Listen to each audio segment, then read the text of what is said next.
Episode 2.4 of Lock It In, presented by All Day Media.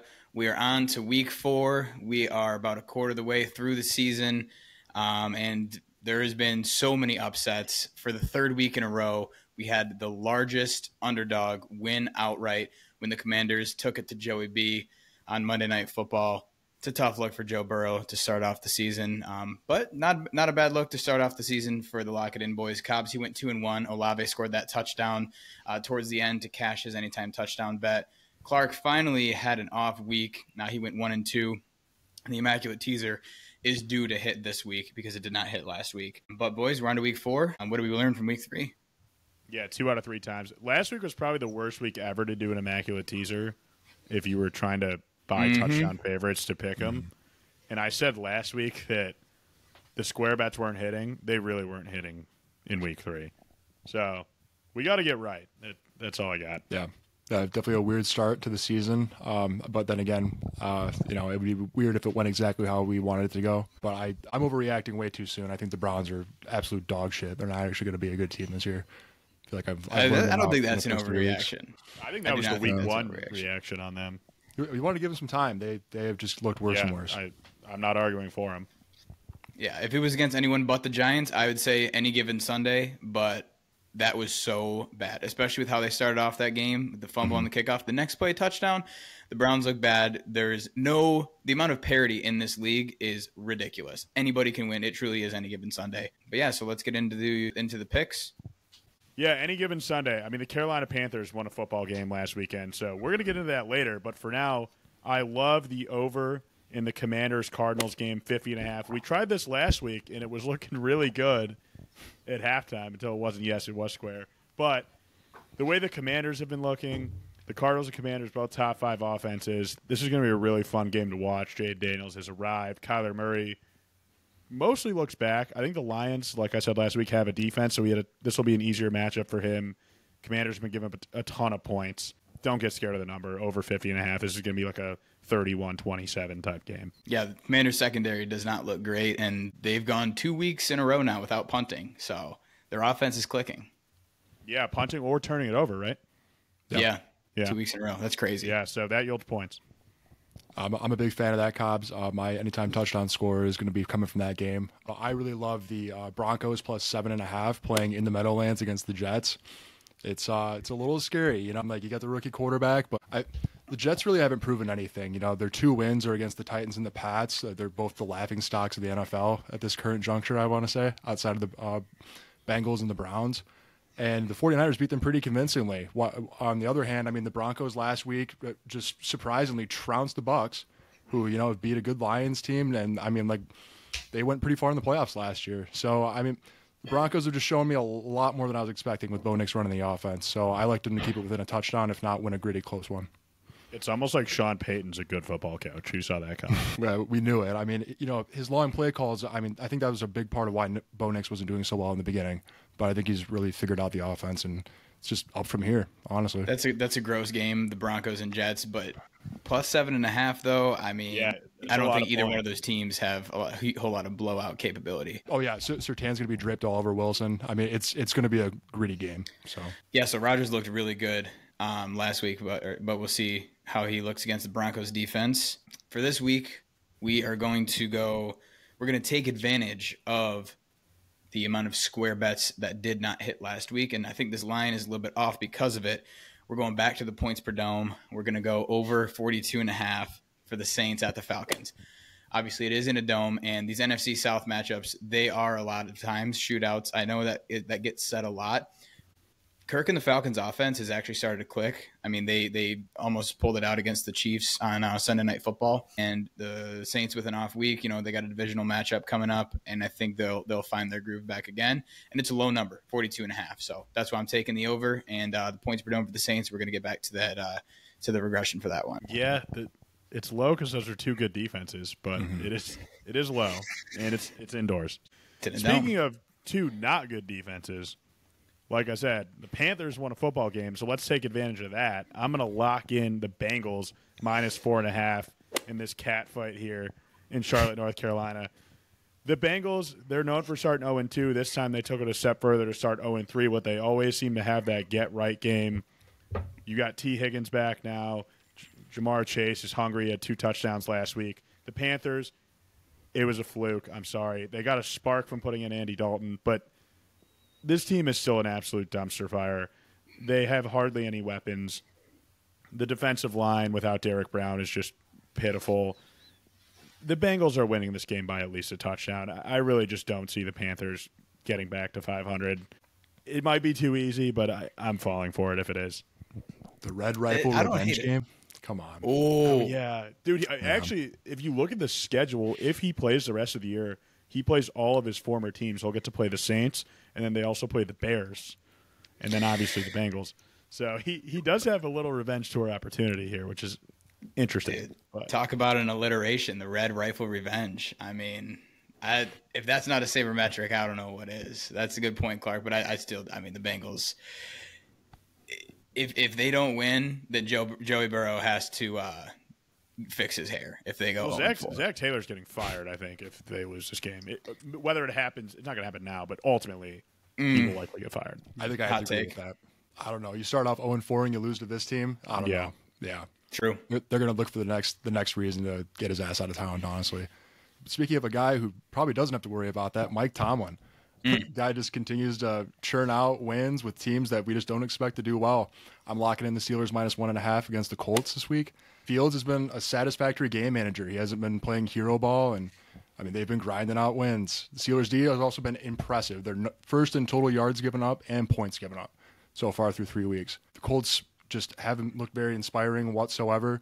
You know, they just gave up the first 2 touchdowns of Caleb Williams' career after, having a pretty dismal start. They lost to the Malik Willis Packers, and they allowed the Texans to score on 7 of their 9 offensive drives in week 1. I mean, I just see the Steelers playing really hard-nosed defense and taking care of business against the Colts. Yeah, they're hot. I love that description of Justin Fields. Couldn't be more on point. A satisfactory game manager who can make a play or two when he needs to, honestly. No, the Steelers, they do play great defense. I mean, that's just their brand of football. And Justin Fields being 3-0 not on the Bears, what does that say about Eberflus? We'll get to that in just a bit, but I am locking in the Jaguars +7 against the Houston Texans. So the AFC South, it always feels like they play each other close, and we just saw a rout of the Jacksonville Jaguars against the Bills. Turned it off at halftime because there was another game going on, but they got destroyed. Trevor Lawrence doesn't look great, and on the flip side of that, the Texans just got destroyed by Sam Darnold and the Minnesota Vikings. So I think this number is a little bit false right now. I think that the Jags keep it close. And, in 2023, with this matchup, the road team won each game. Just a little bit of sauce on top there. The Jaguars are going to Houston. Jags +7. Yeah, I feel like that's kind of a the opposite situation. Like the Raiders beat the Ravens, then lost to the Panthers. The Rams got blown up by the Cardinals, beat the Niners. Jags get blown out. No one wants to pick them, right? Yeah, just, you get a touchdown to boot. I don't hate it. Can't think too much about it, but then again, I feel like the public will be on the Texans, so you take the Jags. Yeah, love that. So, I guess going off that, another team due to bounce back here is the Bucs. We talked about this earlier. I'm going to go anytime touchdown, Mike Evans. He had 2 touchdowns in the first game. He did not score in either of their last 2 games. They're playing against the Eagles. I'm picking on CJ again. He is the one that got burned last week with the Olave touchdown. I would love to see him get just fucking mossed by Mike Evans. Dude, that guy is a grade A loser. He talks. Up to scoring. Okay, love that pick.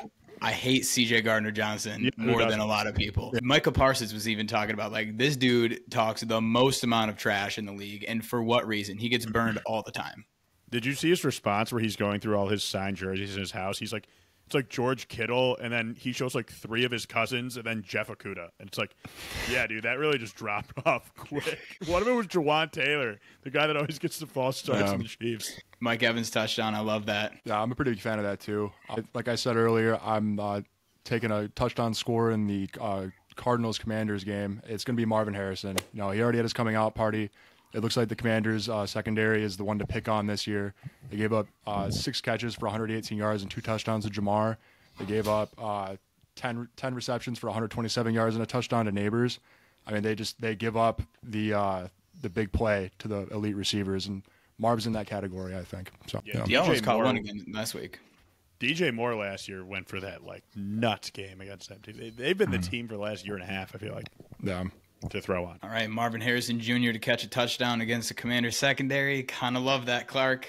I am going to get a little bit unique here, a little bit ubiquitous, if you will. Hunter Henry to score a touchdown. So I forget the exact stat, but I'm pretty sure Jacoby Brissett threw the ball like 18 times, and he targeted Hunter Henry 11 of the 18 times. He's getting the most targets. They don't really have a whole lot of weapons that they can utilize at this point on the Patriots offense. You're going to get good value on it. Cobbs is giving me shit for taking some easy favorites to score a touchdown. So we're getting unique here. Hunter Henry, also the largest spread, like we mentioned, in the first 3 weeks, the largest underdog has actually won outright. The Patriots are the largest underdog in this week. They're 10-point underdogs. So if the trend continues, someone's got to score. Might as well be Hunter Henry. Yeah, I didn't know Hunter Henry was ubiquitous with scoring touchdowns. I don't know what that means, but it means like, we did the same thing last year. I don't know how to explain it, but it's like Kleenex. You know, like it's a tissue, but Kleenex brand is so like strong that it's ubiquitous. We used it last year with Jameson Williams, and it was just, sometimes you got to do shit with speed. He is ubiquitous with ugly ass white dudes. I think Hunter Henry being ubiquitous with scoring touchdowns is hilarious, especially when it hits. Exactly. Yeah, who's laughing? Next week we'll probably laugh at this because it's not going to hit, but it is going to hit. Hunter Henry to score a touchdown, Marvin Harrison Jr. to score a touchdown, and Mike Evans to score against C.J. Gardner-Johnson.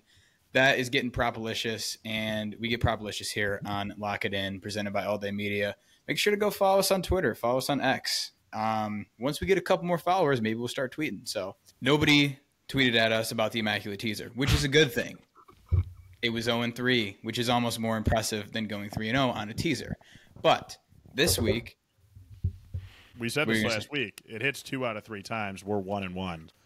So this week is a lock, and this time I mean it. I'm so serious. Tweet us at All Day Media _.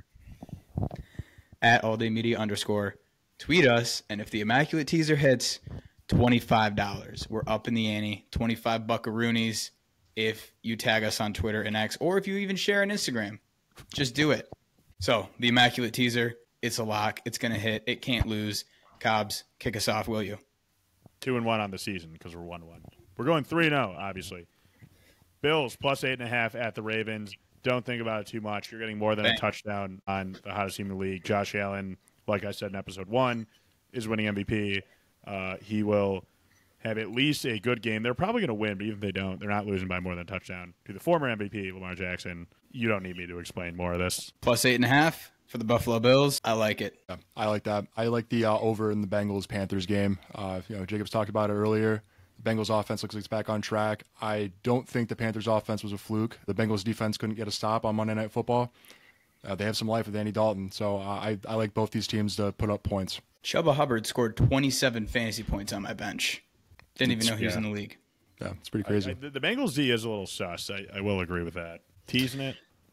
Teasing the over. What is the number? It's 42.5. All right, 42.5 with the teaser for the over in the Bengals-Panthers game. And I'm going to tease the Rams plus 8.5. So the Los Angeles Rams, they're in an away game at the Chicago Bears.